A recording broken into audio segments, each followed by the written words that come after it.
Hello, welcome to Stories from the Red Couch. We've actually got a bit of competition from the chooks down the back, you might hear that. This is episode 17 and I have Kari here with Hi. me today. How are you? I'm good. Good. Really good. Yeah. I started with a swim this morning, so I'm fantastic. You had a swim? In the ocean. Which beach do you go to? I normally go to Majimba, but this morning was up at Sunshine Beach. Oh, nice. Yeah. Is it beautiful? Oh, stunning. Yeah. Stunning. Yeah. Many people? Yeah.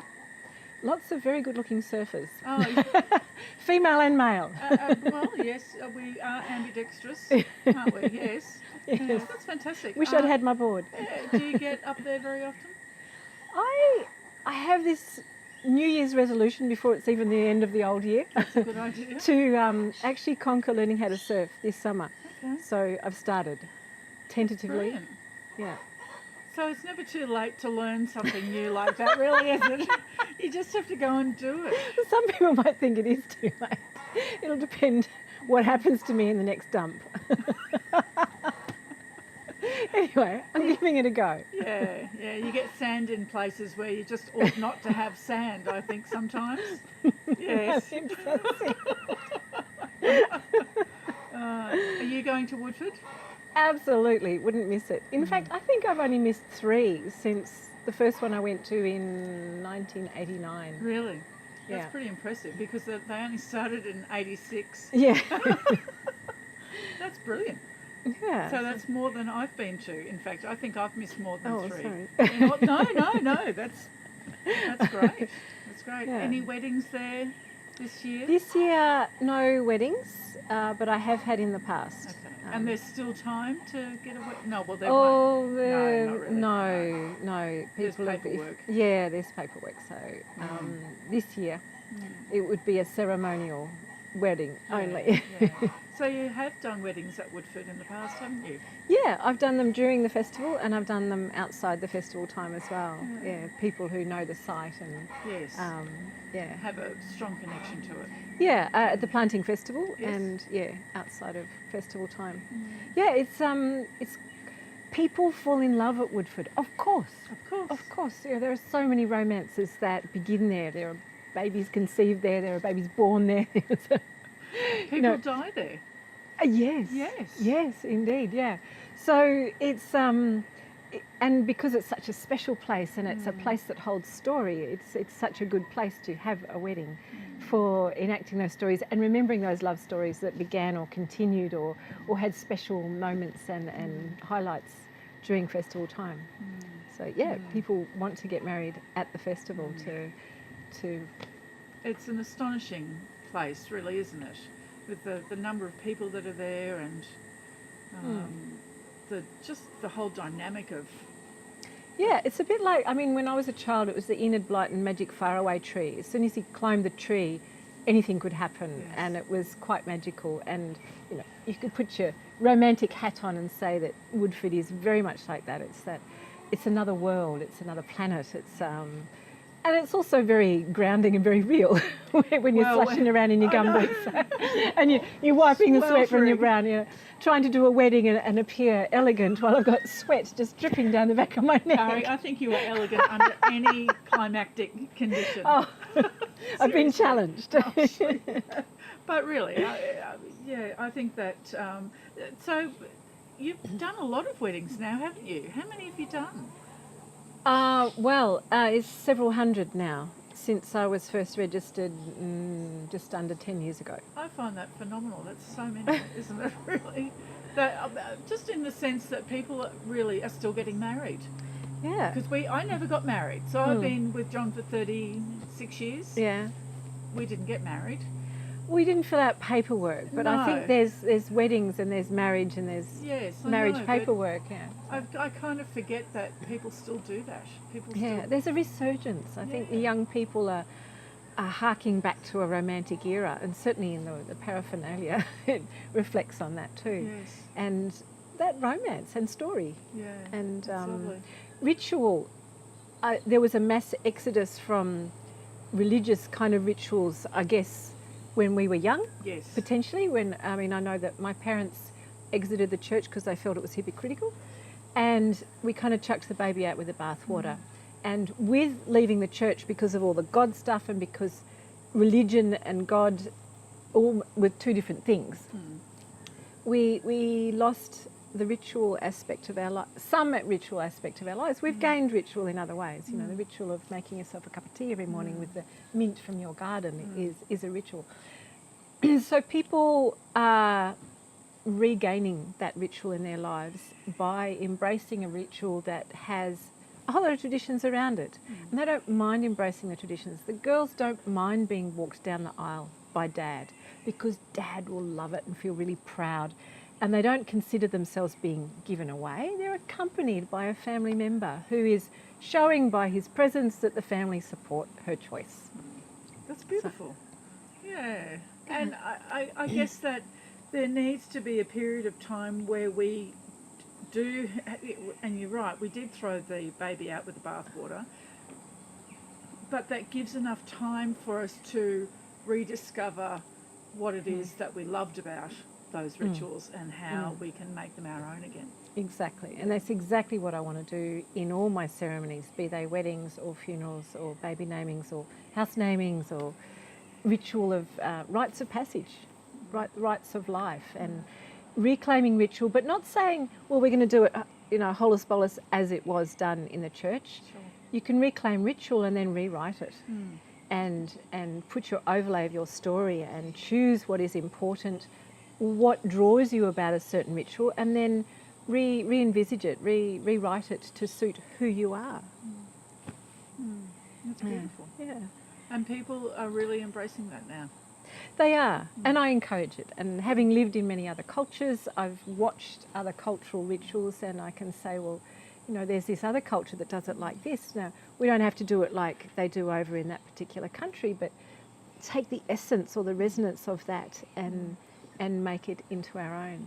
There was a couple, I remember them really clearly. They were from New Zealand, an older couple. They were sitting on my couch. It's not a red one.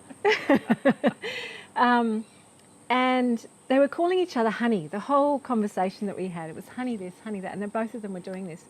And they really wanted to embrace, they were looking at some of my examples, and they said, we really like this food and drink ritual, you know, but what sort of food would we do and how does that work? And I said, well, I'm sitting here listening to you call each other honey. What about a spoonful of honey? And you think of the metaphors of honey, that it lasts forever, that it's sweet, it's natural, it's nurturing, it's, you know, a wholesome product. It's been found in the tombs of Egypt and it's still edible. Beautiful metaphors for marriage. Yeah, that is lovely, isn't it? Yeah. And you've just come back from France fairly recently, haven't you? Yes. How was that? Brilliant. So I'm not going to ask you to sum it up in 2 words because it's impossible. Yeah, I had a ball. I love France. I love speaking other languages and I speak French, so that's a thrill for me to speak and be understood sometimes. Yeah, I had a ball. 2 months dancing the tango, visiting street theatre festivals, canoeing down the Dordogne River. It's beautiful. It just gives you an opportunity to live all of those things that you find nurturing. Yeah. And I mean, I travelled a lot as a young person, and well, I'd say I'd do a job, save up enough money and go overseas for a year, you know, just go and not travelled so much as I went overseas. I often stayed in one place for a long time. Yes. So this is like revisiting parts of my young womanhood. And are you staying with friends over there? You've made lots of connections. Yeah. So you get to immerse yourself in the proper culture rather than being a tourist. Yeah, I don't like being a tourist at all. No. It sits very uneasily with me. Yes. Yeah, I would take one look at a cathedral and run the other way. I'll look at it and think, wow, it's beautiful, and then I turn around. I've got a few friends in different towns in France and in Switzerland that I stay with, and I do a bit of Airbnb. I stay in backpackers with young people, which is exciting. Being in a bar with all these young people of the world who are cruising around and just listening to the way they talk and how they talk and what they're doing with their lives and why they're in France, why they're in Europe. That's fun too. What do you like to bring home with you when you come home from a trip like that?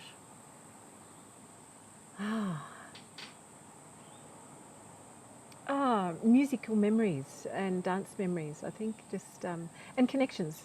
I loved it when I discovered WhatsApp, and it was the French who taught me about it.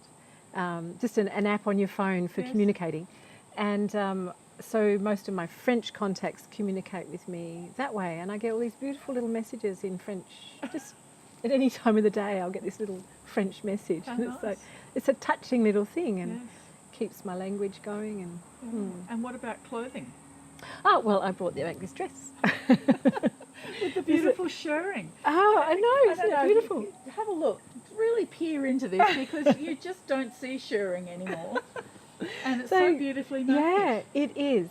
Look, one goes to France and think, oh, I should go and buy myself some clothes because in France, you know, the couture of France. And you look around the shops and most of it's imported from Italy in the tourist places. Or in the couture shops, it's of a price that I would never dream of. So I would go around the markets and I'm looking at all these things and thinking, oh, I don't need another white linen dress. And I was leaving the markets one day and I saw a very rare thing. I saw an op shop. Wow. Which is, So you don't have, there's not many in France that I saw. Okay. Yeah, they're rare. And there was this dress in the window. I went, oh, I like that. I put it on and it was like, it just fitted perfectly. Yes. And I looked at the label and it says pure cotton, made in France, Paris. And I went, oh, there you go. So that's an op shop dress. Yeah, but I imagine France? it's That's high. fantastic. I think it's quite a good label. Yes, probably. So there you go. I got my couture dress and for it's so sort that of fabric is €6. beautiful. Yeah. I know, it's pure and it's really stiff cotton. It's really high quality cotton with this lovely print of the kind of gardenias, roses. It's very beautiful. Yeah.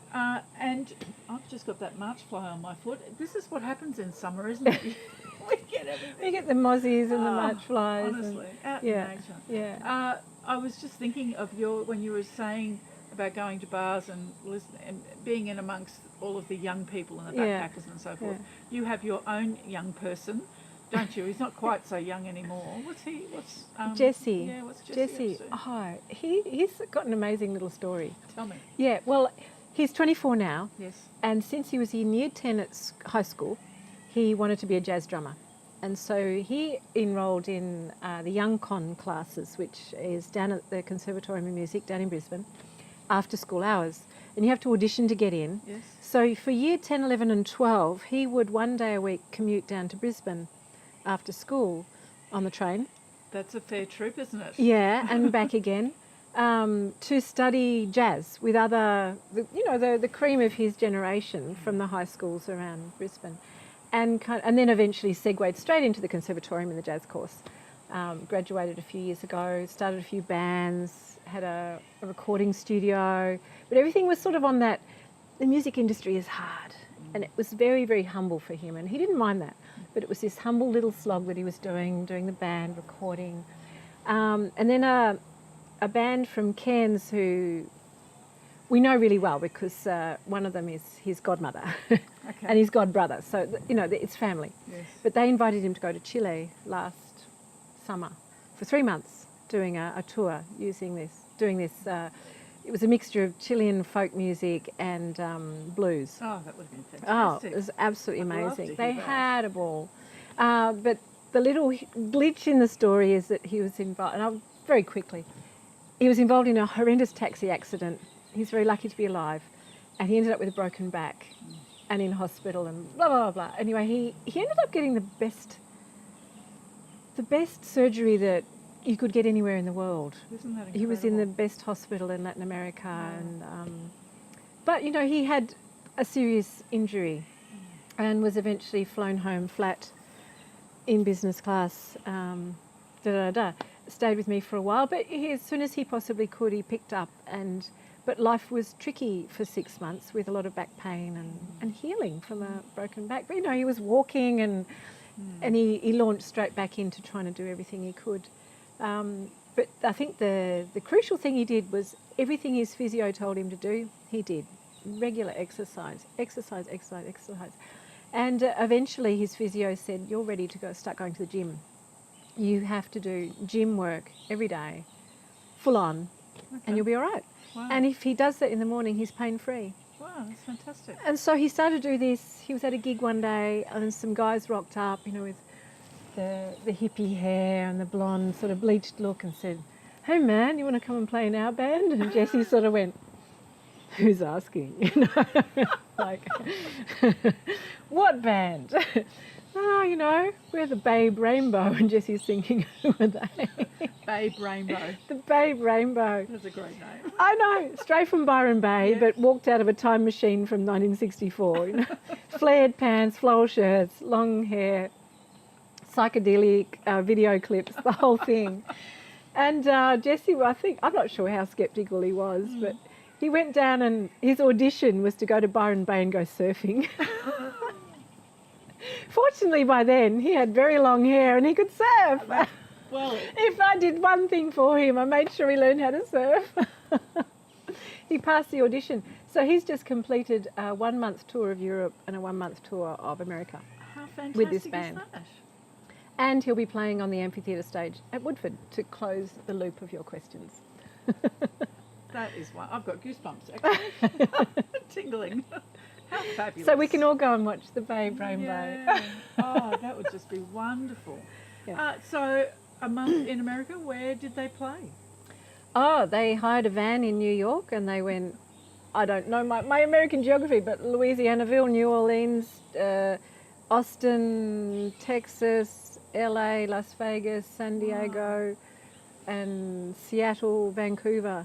Like, you What know, stories they would have. all across America. What stories. Yeah. Mm. It's fantastic. And then a month So, in yeah, Europe. there's my boy living his dream. It's not what he thought when he left school, but, you know, he's been doggedly following that. And, So how does that make you feel? oh, there's only one word for that. So proud. So proud. Yeah. Yeah. He's done all of that. Yeah. It's a wonderful thing. And then, you know, you keep evolving your own life. How many things are you doing these days? You do so much. I wear a lot of hats Yes. or juggle a lot of balls. Yes. But it's so much fun. Yes. Why would I you not? do it? Yeah. Yeah.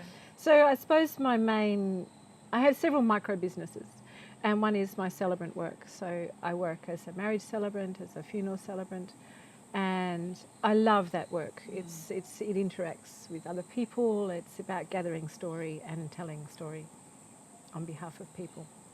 both marriages and funerals are a gathering and a retelling of story. So I love that work, and I've found a real niche there. I think I can really offer people something in that.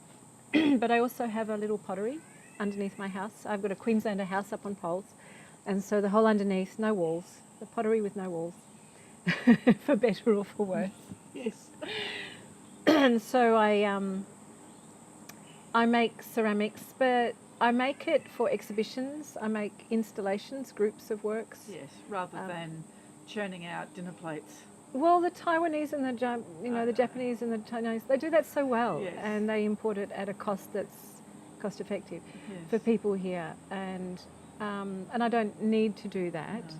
I don't need to, and to do that, you need to be running a pottery 24/7. That's right. Yeah. No, I do. I make what I want to make. I explore ideas and themes and concepts. I'll take a poem or I'll take an idea or a notion. Currently, I'm hell-bent on this idea of trying to eliminate plastic. So a lot of my work has been referencing either the plastic in the world or alternatives to plastic. And the piece I was most proud of most recently, it's just come down from an exhibition in Kari. I had a whole lot of little pots I'd made in all sorts of little shapes, squished ones, little pots. They were all kind of a bit organic in shape. And they were all wood-fired over a period of 2 years in different wood kilns, Okay. all of them. So when you lay them out in a kind of a swirl like that, I can kind of grade the colours across sort of from the blush, the skin to blush to tones of dark brown, Because of back to green. the kilns that they were fired in. Or The clay body I've used, the glaze I've used, and the kilns they were fired in. So the same thing in 3 different firings might turn out differently and have different crystalline effects. So, I really loved all these little pots, and it was a bit of a ritual for me, those particular firings that I put all these little pots into. So I made this kind of So windrow, referencing the floating plastic in the Pacific Island, in the Pacific Ocean.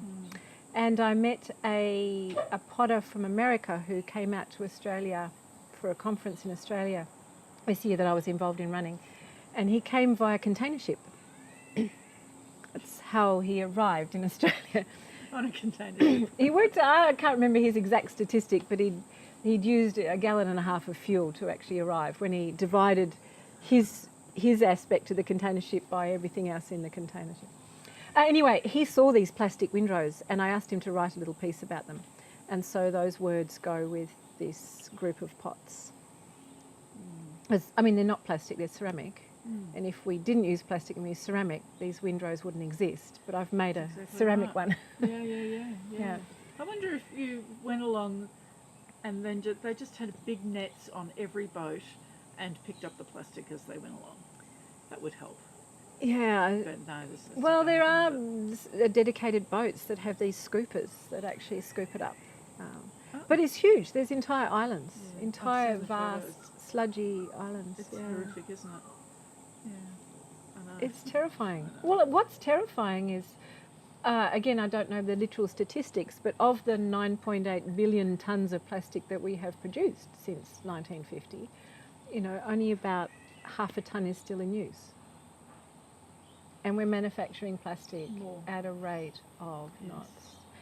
And there are so many alternatives. I mean, we can go back to traditional alternatives, beautiful ceramic bowls, for example, ceramic vessels. But there are also new plastics that are made out of biodegradable. Yes. I read somewhere about waste food can be made into plastic. I think you shared that on Facebook and I read it. Perfect. One equals the other. Yes. Yeah. Ideal. So it would be good to get some of that thinking in some schools. Yep. And are you going to be doing pottery at Woodford? Yes. So at Woodford I actually run the Woodfordia pottery. So a team of beautiful, gorgeous souled people called the Potters of Woodfordia, who are colleagues of mine in the ceramics industry, and we teach wheel throwing from 9 a.m. till 7 p.m. every day. Wow. So we have a beautiful little pottery, just a little pottery studio set up, and we do this rolling set of classes. So. That's brilliant. I heard one year when we were all there at Woodford, you were doing some impromptu pottery, and Jessie was playing with two of his friends. Yeah. Yeah, that was brilliant. It's a little project I call Illuminated Hands. Okay. And because I know that, just from experience, watching the hands of an artisan is just captivating. Especially in this modern age when people have lost touch with how our shoes are made, how our clothes are made, how our glasses and cups are made. We don't see it. You don't have a boot maker in the centre of town who makes you boots. So we never see all those processes. So when we do see them, they're absolutely captivating, watching an artisan throw a pot on a wheel, and people can watch for hours just that simple process of the wheel. It's meditative and it's, and circular. At that night, one of the fellows, and I don't know him, he was there and he made this huge pot like this, and he had a child come along and he was telling the child to smash the pot, and the child smashed the pot, and we were captivated by the whole process of the making this beautiful, voluptuous. It was so magnificent, and then the child came along and smashed it, and every adult in that audience just went. How could they break something so beautiful? And I loved that. I loved that. The ephemeral nature of it. Yeah, well, I loved that we were shocked by it because we hold on to those things. And he just made it again. Yes. Just like that. Yeah. So as an adult, we lose those child qualities of change and destruction and remaking and let's just do it all again. So Woodford became the perfect platform to showcase some of this, and what I did was, instead of just having a potter throw pots, which is lovely in its own right, but I wanted to elevate it to, because I'm a performer, so I wanted that performative element. So I got some improvising musicians, And I asked photographers for some imagery, and we had slides projecting It was very onto the beautiful. potter, because I got them wearing white shirts, and onto the backdrop.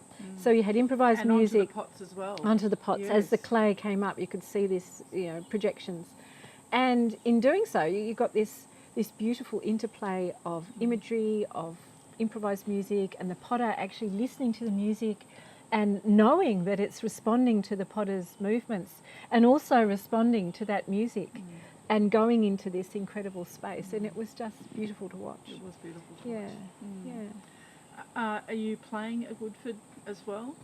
I should be playing briefly with the Unusual Suspects, who are the wildest, craziest, more fun than should be legal, band in the world. Lindsay Pollock, the wonderful Australian living treasure. He Lindsay is our Pollock. living treasure, isn't he? Yeah. So we'll be playing briefly at Woodford. We don't actually have an official gig this year, but we sneak in. You'll just do it anyway. And I'm also playing gamelan for the Wayang Kulit, the shadow puppet plays, which will be held at the Folklorica stage. Wonderful. So we've got a dalang from Central Java who does the whole shadow puppetry, and there's a group of Indonesia files who live around Queensland, and we're all gathering and we're rehearsing every Sunday at the moment with our maestro, beautiful man from Indonesia who married one of my Australian friends and has 2 darling children here in Australia. And so he's the leader of the gamelan, and he's such an inspiration. He can lead a group. Well, I mean, we've all lived in Indonesia. This group of bule, they're called in Indonesia, the white fellas. So there's a group of white fellas who love gamelan, and we've all learned. But our knowledge is not a lifetime's worth. So he leads us through, and we're playing this amazing, ding dong, ding dong, ding dong, How ding dong, wonderful. ding dong, ding dong. Yeah. For the shadow puppets. So. Well, busy time coming up then. Yeah. Thank you for taking some time out and talking. That's all right. It's wonderful. Pleasure. And I think that everyone should get along to Woodford. Woodford starts on the 27th Yeah. of December at Woodfordia. And I'm actually not going to go this year.